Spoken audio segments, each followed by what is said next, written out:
अस्सलामुअलैकुम, आप देख रहे हैं आवाज़ बहावलपुर।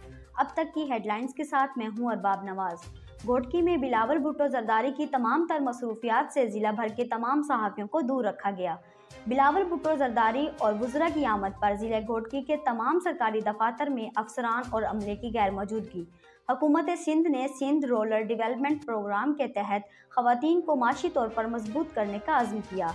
अगली हुकूमत जियाले बनाएंगे, कारकुन अपनी जद्दोजहद तेज कर दें। बिलावल भुट्टो जरदारी। यूसुफ रजा गिलानी से आज़ाद कश्मीर के रहनुमाओं की मुलाकात, मुल्की सियासी सूरत हाल पर गुफ्तगू।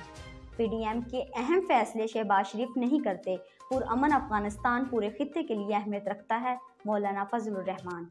पुलिस का जुए के अड्डे पर छापा, 2 जुआरी गिरफ्तार, 8 फरार, चर्स फरोश को भी गिरफ्तार कर लिया।